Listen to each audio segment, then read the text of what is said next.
नमस्कार, मैं हूं प्रभा शर्मा और आप देख रहे हैं समाचार प्लस झारखंड बिहार।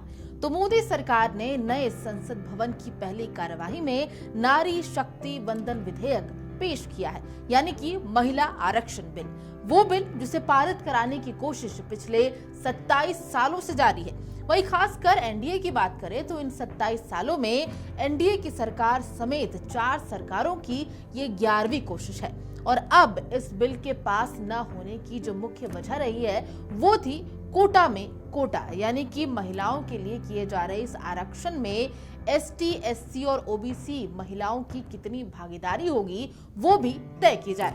फिलहाल मौजूदा सरकार ने कहा है कि लोकसभा में न्यूनतम 181 सीटें महिलाओं के लिए रिजर्व होंगी। ऐसे में ये जानना बहुत जरूरी हो जाता है कि ये बिल पारित कैसे होगा, किन सीटों पर होगा और सबसे इम्पोर्टेंट सवाल कि कब से और कितने दिनों तक के लिए ये लागू रहेगा।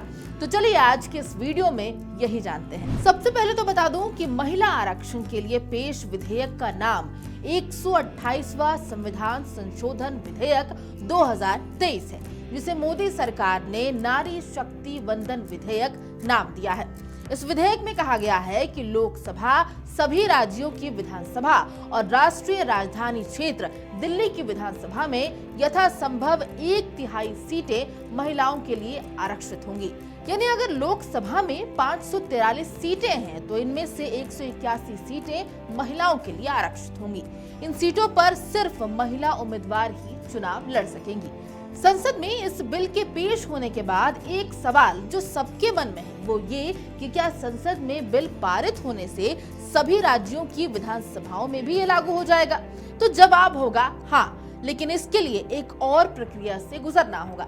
चूंकि ये संविधान संशोधन विधेयक है, इसीलिए इसे पारित करने के लिए लोकसभा और राज्यसभा में 2/3 बहुमत की जरूरत होगी। और चूंकि विधानसभा सीटों में भी बदलाव होगा, ऐसे में आधे से ज्यादा राज्यों की सहमति भी जरूरी होगी। अगर सभी राज्यों की विधानसभा प्रभावित हो रही है तो उस राज्य की विधानसभा भी सरकार से मांग कर सकती है कि हमारी सहमति भी लीजिए। लेकिन महिलाओं के लिए ये रिजर्वेशन विधान परिषदों में लागू नहीं होगी, क्योंकि विधेयक में ये कहा गया है कि ये सीधे जनता द्वारा चुने जाने वाले प्रतिनिधियों पर ही लागू होगा। इसका मतलब है कि आरक्षण राज्यसभा या सभी 6 विधान परिषदों पर लागू नहीं होगा। इस विधेयक में लोकसभा, राज्यों की विधानसभा और एनसीटी दिल्ली की विधानसभा शामिल है। वैसे इस बिल से जुड़ी बातों में एक और शब्द का इस्तेमाल बार बार किया जा रहा है, जो कि है परिसीमन। परिसीमन यानी कि निर्वाचन क्षेत्रों की सीमा तय करने की क्रिया या प्रक्रिया। और ये शब्द और भी इम्पोर्टेंट हो जाता है क्योंकि 5 राज्यों के विधानसभा चुनाव इस साल होने वाले हैं। तो सवाल उठ रहे हैं कि क्या इन चुनावों पर भी असर पड़ेगा? तो बता दूं कि विधेयक में ये साफ तौर पर लिखा है कि महिलाओं के लिए 1/3 रिजर्वेशन डिलिमिटेशन यानी कि परिसीमन के बाद ही लागू होगा। विधेयक के कानून बनने के बाद जो पहली जनगणना होगी उसके आधार पर परिसीमन होगा।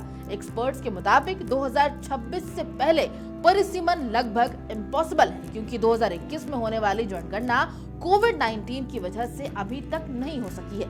अगर आगामी 5 राज्यों के विधानसभा चुनाव और 2024 के लोकसभा के चुनाव समय पर हुए तो इसमें महिला आरक्षण पारित होने के बावजूद लागू नहीं हो सकेगा। अब अगर मान लें कि परिसीमन के बाद लोकसभा और विधानसभाओं में ये कानून लागू हो जाता है तो उसके बाद 15 साल तक ये अमल में रहेगा। उससे आगे रिजर्वेशन जारी रखने के लिए फिर ये बिल लाना होगा और मौजूदा प्रक्रियाओं के तहत उसे पास कराना होगा। और अगर 15 साल के बाद उस समय की सरकार नया बिल नहीं लाती है तो ये कानून अपने आप खत्म हो जाएगा। अब उस सवाल की बात करते हैं जो कि अब तक इस पूरे बिल में सबसे ज्यादा विवादित रहा है, वो ये कि क्या एससी, एसटी महिलाओं को अलग से आरक्षण मिलेगा? तो जवाब है नहीं। एससी, एसटी महिलाओं के लिए आरक्षण एससी, एसटी कोटे से ही मिलेगा। इसे एक उदाहरण से समझ लेते हैं कि इस वक्त लोकसभा में एससी, एसटी के लिए आरक्षित सीटों की संख्या 131 है। महिला आरक्षण लागू होने के बाद इनमें से 1/3 यानी कि 44 सीटें एससी, एसटी महिलाओं के लिए आरक्षित हो जाएंगी। बाकी 87 सीटों पर महिला पुरुष कोई भी लड़ सकते हैं। हालांकि इस विधेयक में ओबीसी महिलाओं के लिए अलग से आरक्षण का कोई प्रावधान नहीं किया गया है, जिसे लेकर बीते दिन कांग्रेस अध्यक्ष मल्लिकार्जुन खड़गे ने भी सवाल उठाया था। इस रिजर्वेशन बिल में सीटों के चुनाव की बात करें तो सीटों का चुनाव रैंडम हो सकता है या ये महिलाओं की जनसंख्या के आधार पर भी हो सकता है। एक्सपर्ट्स के मुताबिक चूंकि ज्यादातर सीटों पर महिला पुरुषों का रेशियो लगभग बराबर होता है, इसलिए आरक्षित सीटें रैंडम चुनने की संभावना ज्यादा है। अगली बार की सीटों पर आरक्षण रोटेशन के आधार पर होगा और हर परिसीमन के बाद सीटें बदली जा सकेंगी। जैसे अभी लोकसभा में 543 सीटें हैं। महिला आरक्षण बिल लागू होने के बाद इनमें से 1/3 यानी कि 181 सीटें महिलाओं के लिए रिजर्व हो जाएंगी। रोटेशन सिस्टम के बाद हर अगले चुनाव में 181 सीटें बदल जाएंगी, यानी कि 181 महिला सांसदों का टिकट कट हो जाएगा या वे अपने मौजूदा सीट से चुनाव नहीं लड़ पाएंगी। इसी तरह पिछले चुनाव की अनरिजर्व्ड 362 सीटों में से 181 सांसद चुनाव नहीं लड़ पाएंगे या उनकी सीट बदल जाएगी।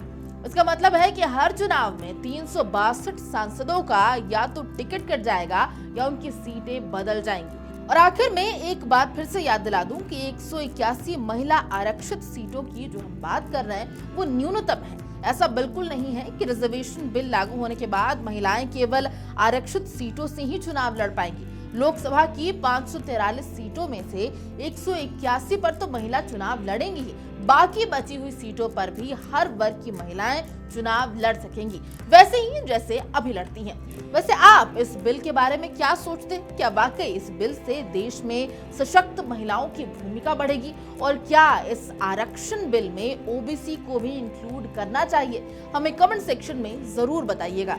नमस्कार।